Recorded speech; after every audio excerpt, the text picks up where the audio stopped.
Hello guys, welcome back my YouTube channel. আজি নতুন আৰু এটা ভিডিও লৈছো। ভিডিওটো হ'ল যিসকলে চৰকাৰী টলাৰৰ কাৰণে এপ্লাই কৰিছিলে এতিয়াও কিন্তু প্ৰথম যেটো কিস্তি ৯০০০ টকা পোৱা নাই। কিছুমানৰ পেন্ডিং আছে আৰু কিছুমানৰ এপ্ৰুভে হোৱা নাই। আৰু কি কাৰণত এপ্ৰুভ হোৱা নাই বা পেন্ডিং হৈ আছে সম্পূৰ্ণ কিন্তু এইটো ভিডিওত স্টেপ বাই স্টেপ দেখুৱাম। আৰু কি কৰিলে আপুনি এই পেন্ডিংটো আপুনি অতৰাব পাৰিব বা এপ্ৰুভ কৰাব পাৰিব সম্পূৰ্ণ কিন্তু এইটো ভিডিওৰ ডিটেইলছ জনাই দিম। ভিডিওটো সম্পূৰ্ণ শেষলৈকে চাই থাকিব। হেল্ল' ভিউয়াৰ্স, আৰু এটা ৰিকোয়েস্ট যদি কোনবা মোৰ চেনেলত নতুন ভিজিট কৰিছে চেনেলটো সাবস্ক্ৰাইব কৰিব, কাষত থকা বেল আইকনটো অল কৰি দিব। সময় নষ্ট নকৰি বলক ভিডিওটো আৰম্ভ কৰো। হেল্ল' ভিউয়াৰ্স, আপুনি যিকোনো এটা ব্ৰাউজাৰ ওপেন কৰিব আৰু সাৰ্চ বাৰ টাইপ কৰিব স্বচ্ছ ভাৰত। আপুনি প্ৰথম যেটো অফিচিয়েল সাইট পাব আপুনি এই অফিচিয়েল সাইটত আপুনি ক্লিক কৰি দিব আৰু অলপ ওয়েট কৰিব। এনেকৈ কিন্তু আপুনি ড্যাশবোৰ্ডটো চাব পাৰিব। এইটো হ'ল আপোনাৰ স্বচ্ছ ভাৰত মিছন যেটো অফিচিয়েল সাইট। এনেকৈ কিন্তু ইন্টাৰফেসটা আপুনি চাব পাৰিব। আপুনি কি কৰিব অলপ স্ক্ৰল ডাউন কৰিব, স্ক্ৰল ডাউন কৰি তলফালে গৈ থাকিব। হেল্ল' ভিউয়াৰ্স, ইয়াত চাওক ২ নম্বৰত যেটো অপশন দিয়া আছে এপ্লিকেশন ফৰ IHHL ড্যাশবোৰ্ড, আপনি এতে ক্লিক কৰি দিব আৰু অলপ ওয়েট কৰিব। হেল্ল' ভিউয়াৰ্স, এনেকৈ ড্যাশবোৰ্ডটো চাব পাৰিব। আপুনি যেতিয়া আবেদন কৰিছিলে যেটো ৰেজিষ্টাৰ নাম্বাৰ আছিলে এই নাম্বাৰটো আপুনি ইয়াত ফিল কৰি দিব আৰু এই গেট OTPত ক্লিক কৰি দিব।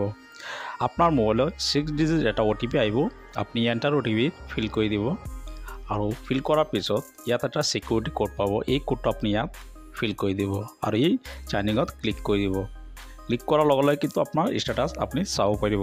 তাৰ পিছত আপুনি কি কৰিব এইটো ভিডিওত জনাই আছো। প্ৰথমতে মই ৰেজিষ্টাৰ কৰি আপোনাক দেখুৱাই আছো আৰু চাইনিং কৰি দেখুৱাই আছো। হেল্ল' ভিউয়াৰ্স, এনে কিন্তু আপুনি ড্যাশবোৰ্ডটো চাব পাৰিব। ইয়াত আপোনাৰ এপ্লিকেশন নাম্বাৰটো ৰেফাৰেন্স নাম্বাৰটো চাব পাৰিব, কেতিয়া সাবমিট কৰিছে চাব পাৰিব আৰু এপ্লিকেশন এপ্ৰুভ হ'ল নাই ইয়াত চাব পাৰিব। আপুনি ট্ৰেক ষ্টেটাছত ক্লিক কৰি দিব আৰু অলপ ওয়েট কৰিব। হেল্ল' ভিউয়াৰ্স, এনেকৈ কিন্তু ড্যাশবোৰ্ডটো আপুনি চাব পাৰিব। ইয়াত আপোনাৰ বেংকৰ নাম, কম্পিউটাৰ ডিটেইলছ আছে, কোড কম্পিউটাৰ ডিটেইলছ এনেকৈ চাব পাৰিব। আৰু যিসকলৰ এনেকৈ আপোনাৰ ষ্টেপটো যদি কমপ্লিট হৈ গৈছে তেন্তে আপোনাৰ পইচাটো আপোনাৰ বেংক একাউণ্টত ৯০০০ টকা সোমাই গৈছে। এইটো আপোনাৰ বেংক একাউণ্ট চেক কৰিব।